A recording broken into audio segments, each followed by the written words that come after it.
So the girls say that if Mauricio brought a date to the wedding, they would kill him. Like, I don't blame them, right? And they also tell Kyle she cannot bring a date, but she just gives them eyes because obviously Kyle is not dating.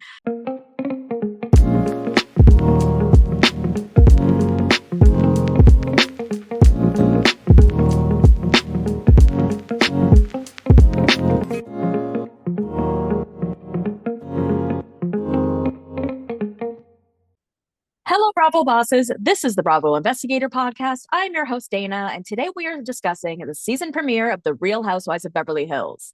So happy Friday, everyone. I hope everyone's had a great week.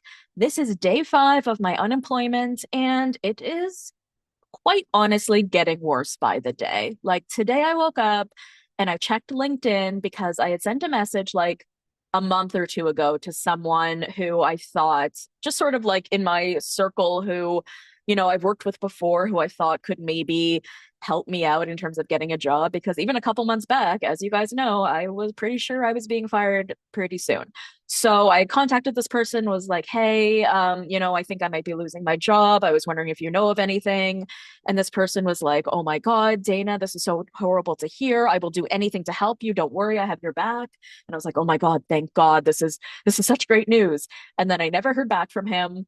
And then on Monday, I messaged him again and I said, hey, Mark, I've been fired. I'm just wondering, if you've heard of anything. And then just nothing. And now his profile is gone. So I had like this complete panic attack. I was like, oh my God, he blocked me. And I was just like, oh my God, this is because I work in such a small industry. And the people I worked with like last year are talking about me, and it's leading to other people talking about me. And now I'm completely destroyed in this industry because it is such a small industry and everybody knows everybody. And I had like a full like nervous breakdown. And I called my dad and he's like, you want to get out of this industry anyway. I'm like, I know, but it's like, I don't know how to do anything else, right? Like, I have a master's in criminology, but what does that mean, right? I know how to be an investigator. That's all I know how to do. And when I've been applying for social media jobs, I am not getting them. So, it's like a really frustrating, scary time. My friend, though, was able to determine that it doesn't look like he blocked me. It looks like he just maybe deactivated his entire profile. So I felt a lot better about that because I was like, oh my God, like this is like so bad. But I guess in some good news, I made a reel today. So basically, I am trying to get an internship at a PR company that I've spoken to. So it's basically like my dad's friend's wife who works there. And she had mentioned that what she kind of explained what they do, which isn't really what I'm getting into, but they have someone who works there who does social media, and then they want to hire an intern in the new year to do the same thing. And while that's not really what I am looking to do at 42 years old, I'm like, at the same time, like maybe this is the only way I can get into this industry, right? Like it sort of seems like so many people have been able to fall into the media or social media landscape without having the requisite background because it is such a new thing, right? And I don't know, I just kind of thought that I would be able to transfer a lot of my skills and experience, but unfortunately, that does not seem to be the case. So I am now preparing like a portfolio where I'm trying to create like a bunch of content to show this company what I can do as a content creator. So I made one today about the moisturizer I use, Glow Recipe.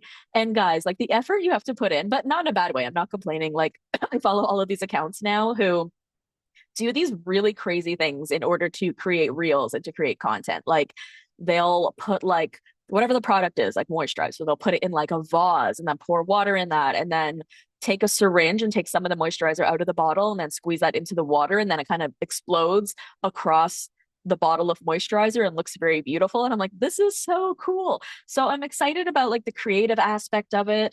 I hope it works out. I hope it pans out. I hope all of this pans out, quite frankly, because this is just like a terrifying time for me to be alive. So happy Friday. Real Housewives of Beverly Hills time. We are back to a new season, and I'm not that excited. I have to be honest. Like, this show has taken a little bit of a nosedive. We are in a cast where no one is actually friends. It's all about alliances, and it just doesn't feel organic. Now, yes, we have a couple of new cast members this season. We have Rachel Zoe, and then we have someone else coming on later. But obviously, we're only talking about Rachel Zoe today because she was in that episode. But I mean, she does have real connections to the group. She's been friends with Bose for like a year. She's friends with Kathy. And then we have Garcelle gone, right? So it just feels like a lot of lone rangers just trying to figure out what to do. And I will say this till I'm blue in the face. I just miss the days when Housewives was about real friendships and real people getting together. But let's get into our recap and talk about what did happen. And hopefully we can end up having a good season out of all of this. So we start with Dorit going over to Bose's house to give her her birthday gift. Now, these two have gotten very close. They were close last year, but they've gotten even more close.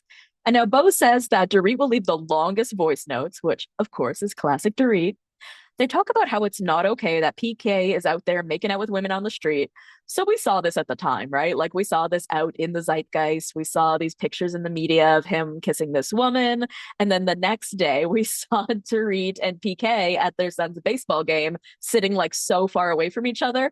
And the memes it created, you guys, the memes.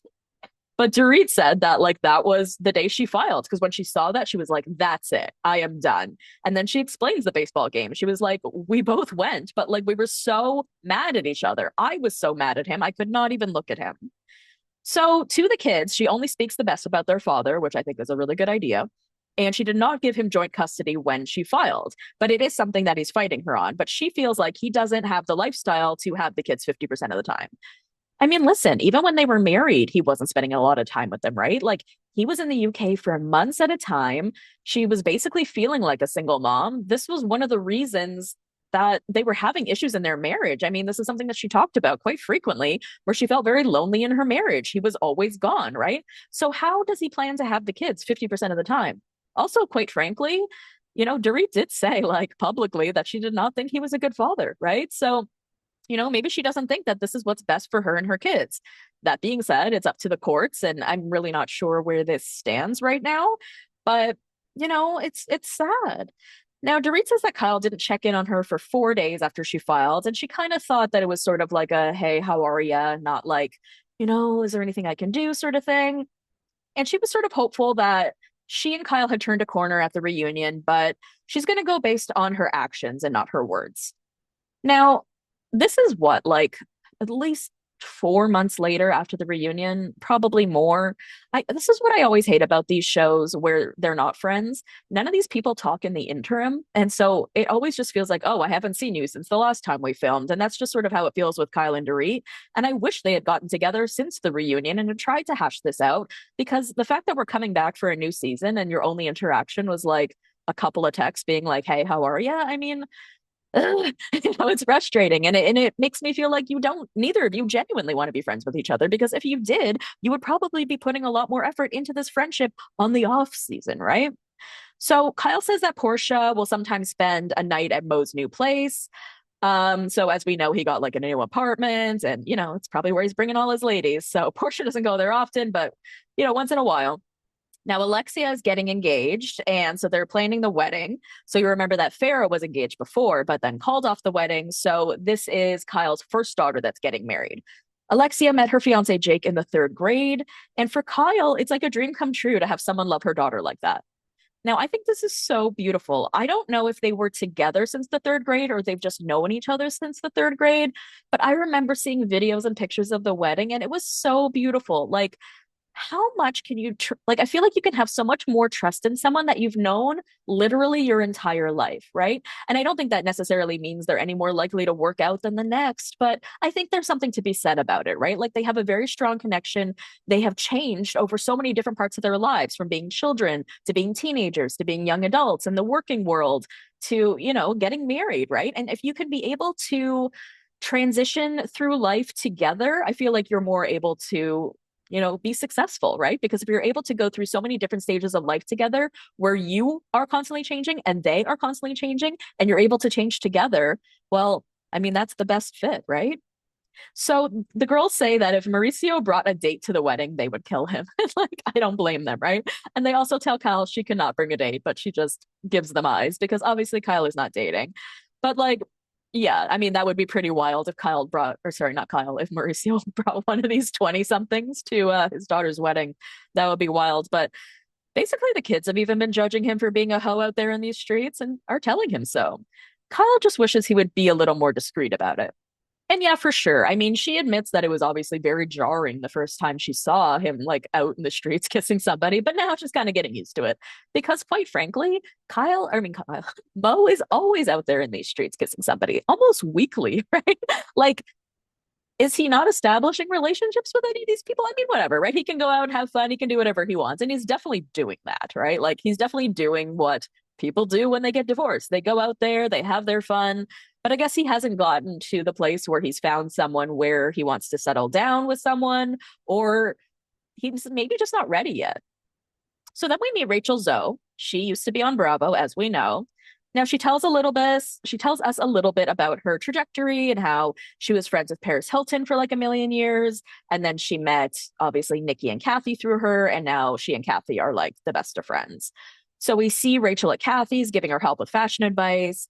She says that she has 40 different brand extensions that she works on. She also has her podcast, fashion line, all the things, right? This woman works and this woman knows fashion. So she's got two kids, 11 and 14, both boys. And they are little jet setters as well, right? One of her kids is going to France on a trip.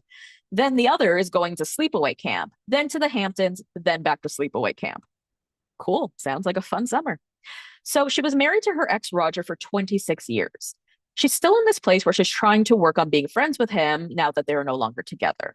So they were actually together for 18 years prior to having kids, which is wild, right? Like, you guys were together for such an insanely long time to the point where you almost think, how could they not have made this work?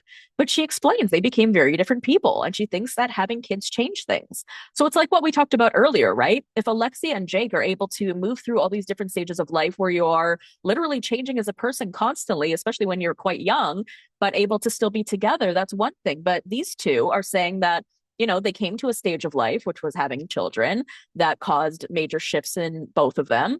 And that led them to being different people. And because they are now different people, they are no longer compatible, which is very sad, especially when you've been with someone for that long of a time. I mean, I wouldn't even remember life with it before that person, right? So Sutton's son is graduating from high school, and her mother is there, Reba. So she's having a dinner party with her and the ladies. And Sutton and her mom have been getting along so much better since she went to Augusta, which is really nice, right? I mean, that trip was really interesting to watch. We definitely saw how tough Reba was on Sutton, and we also saw where Sutton got a lot of her qualities from.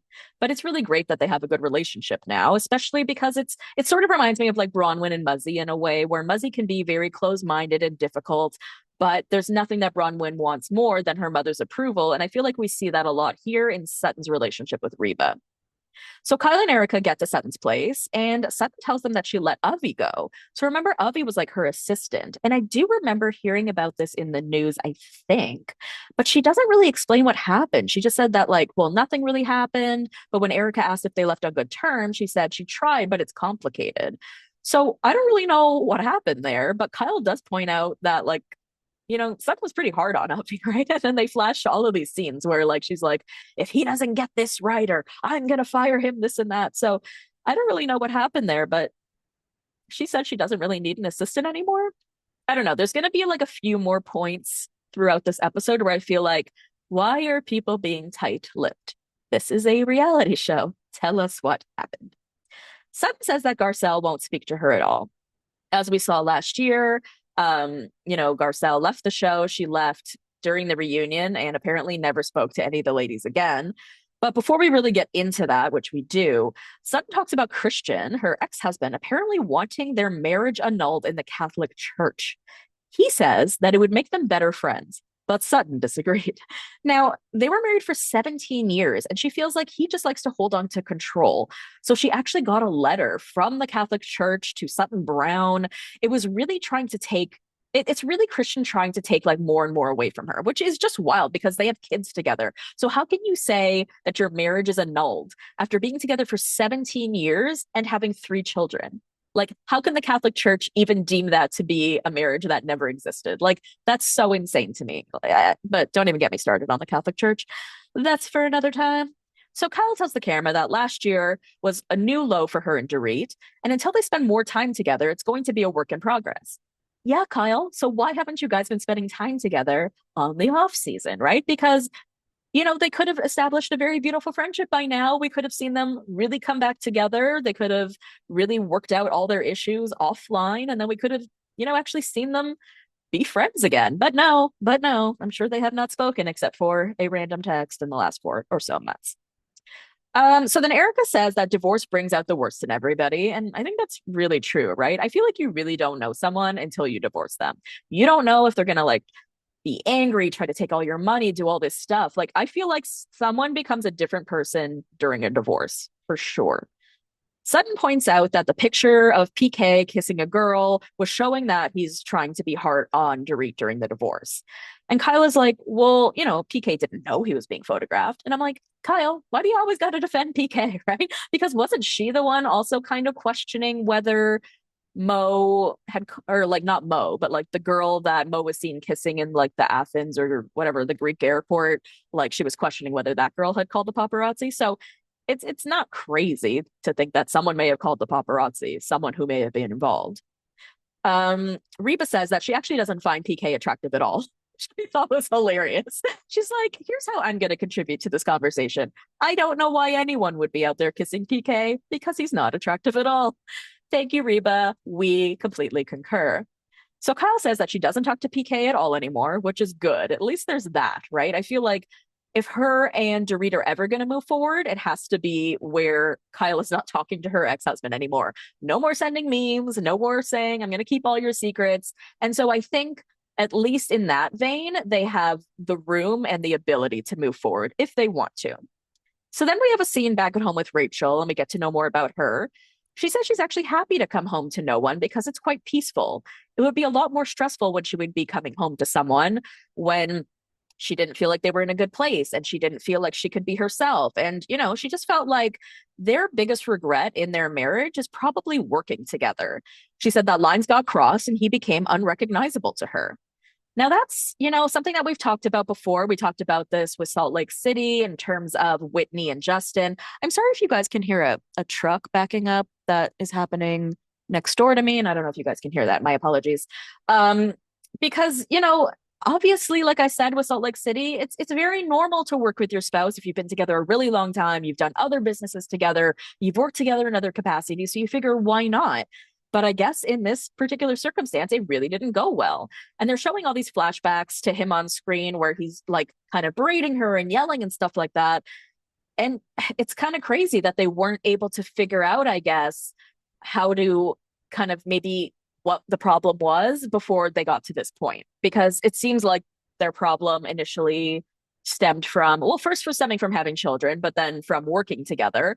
And it just sucks that they weren't able to figure out that it was the working together that was causing such strife between them, and that maybe they could have separated that. Because I feel like we saw that happen with Ashley, Darby, and Michael, because they were working together at that like Australian restaurant that he wanted, and it caused them a lot of strife when they were working together. And then they realized, like, hey, us working together is not good for our marriage. We shouldn't do that. So it's really unfortunate that these two were not able to figure that out in time. Now, Rachel and Roger have been separated for exactly a year, but Roger has been with the same girl for exactly a year, and the kids have known about it for 10 months. So, yeah, take that for what you will. Rachel says that all that really matters is that her kids are great, and they are. So, good for her, and I'm happy that she's moving forward with her kids and her life and what makes her happy. We have a get together between Erica and Bose. And forgive me, but I don't remember if these two were friends last season at all. I don't remember if they even talked.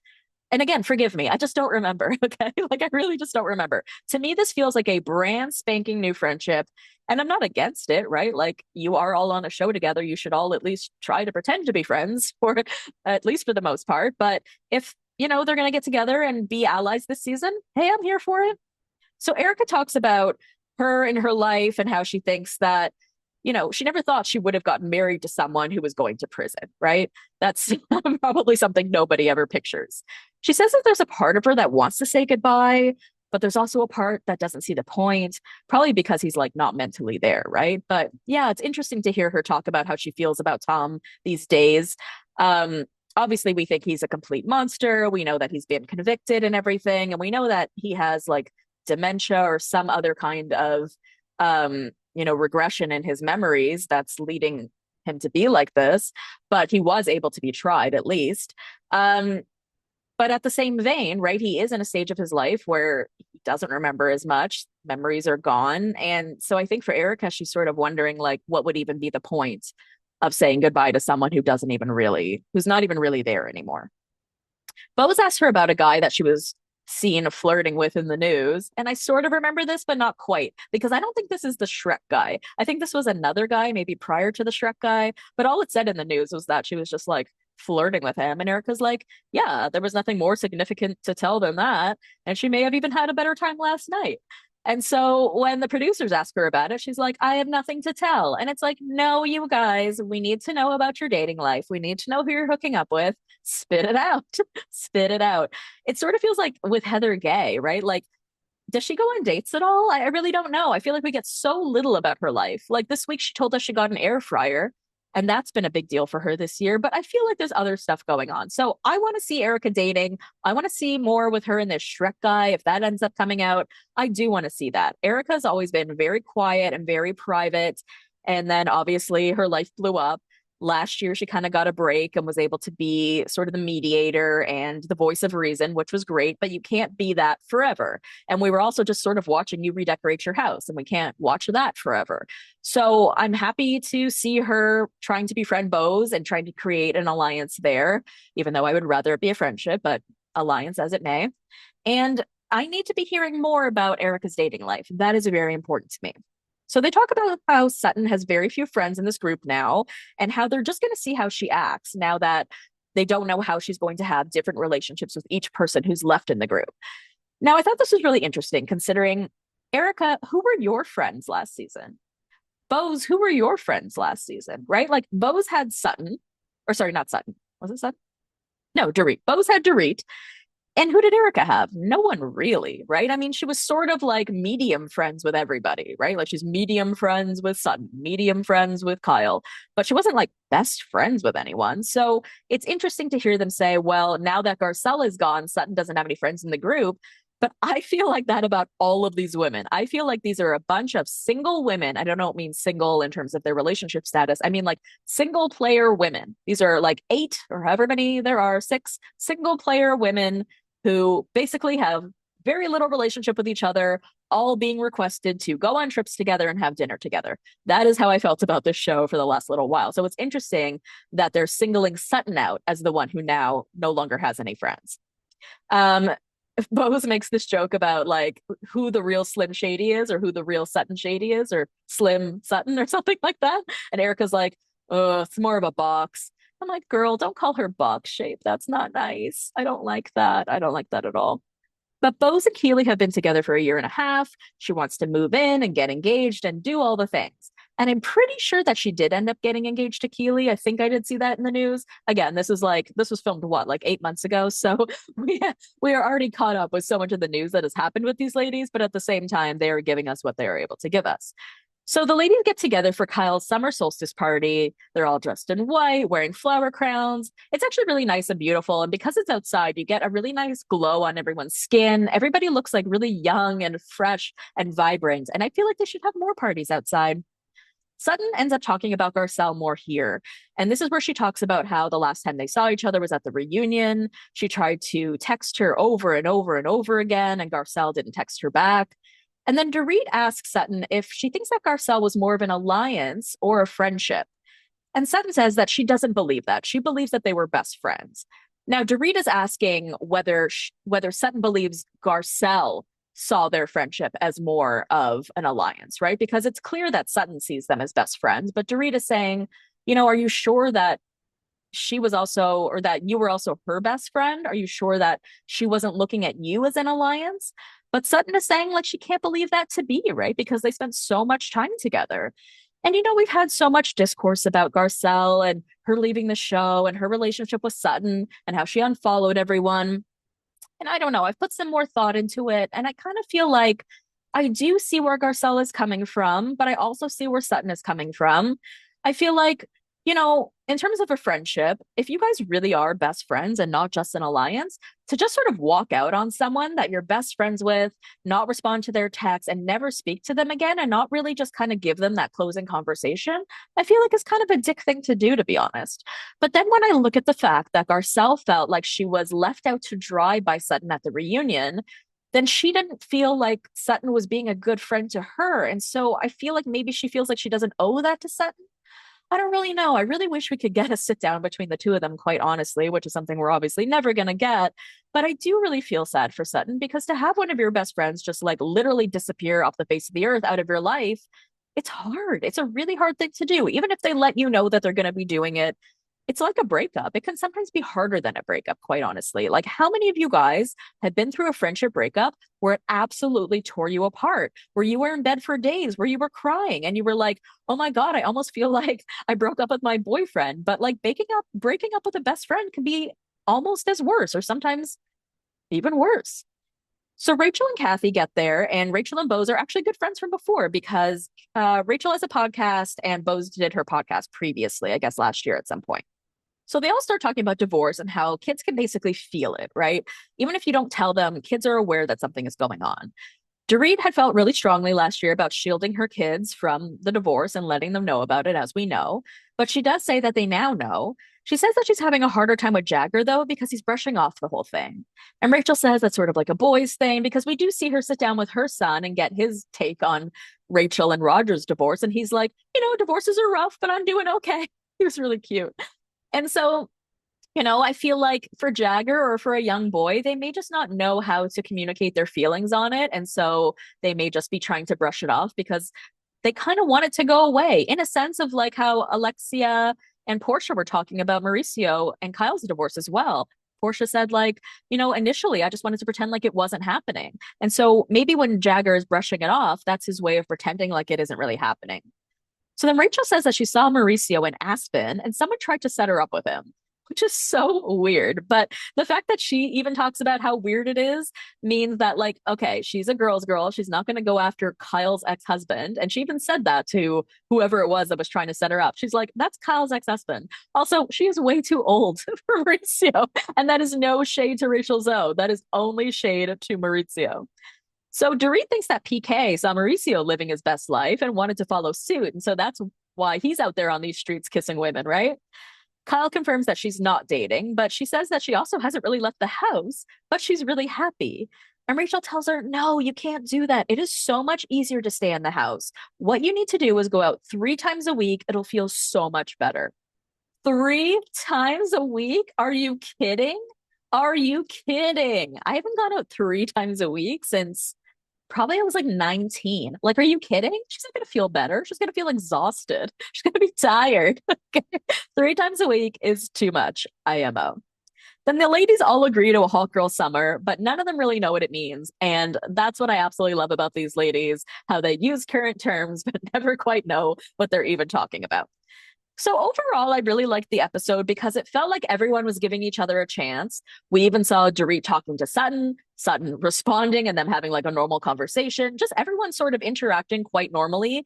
And we didn't start with any fights, which is good, right? I don't think we should start a new season off with fighting within the first episode because it really should just be a reminder of who the characters are, what's going on with them, and probably a get together to see where everybody is. So, I think we have potential here, but like I said at the beginning, I feel like we need to establish some real true friendships. And even though we have some, right? Like we have Bose and Dorit, but even though they say they're close, I just don't feel it.